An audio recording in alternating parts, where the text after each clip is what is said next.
నమస్తే welcome two times day news. Sattenapalli నియోజకవర్గ శాసనసభ్యులు కన్నా లక్ష్మీనారాయణ పర్యవేక్షణలో 15వ డివిజన్ కాలనీలో యుద్ధ ప్రాతిపదికన జరుగుతున్న వరద సహాయక చర్యలు, బాధితుల వద్దకు స్వయంగా వెళ్లి ఉచిత నిత్యావసర సరుకులు సరఫరా చేసిన సత్తెనపల్లి నియోజకవర్గ శాసనసభ్యులు కన్నా లక్ష్మీనారాయణ పౌర సరఫరాల శాఖ ఆధ్వర్యంలో ప్రతి ఇంటికి ఉచిత నిత్యావసర సరుకుల సరఫరా, బియ్యం 25 కేజీలు, నూనె 1 లీటర్, పంచదార 1 కేజీ, కందిపప్పు 1 కేజీ, ఉల్లిపాయలు 2 కేజీ, ఆలుగడ్డ 2 కేజీ పారిశుద్ధ్య కార్యక్రమాలు వేగంగా జరుగుతున్నాయి.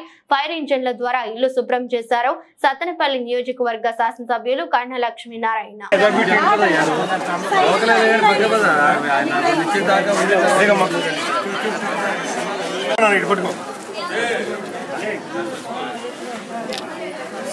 తీసుకో కింద మూడు పెడతాను నేను.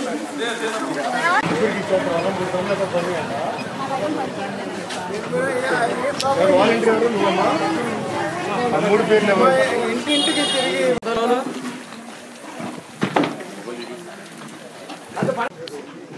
మనుషులే తీశారు. ముందుకి కంకర అట్లా ఉందన్నమాట. అందుకని జేసీబీతో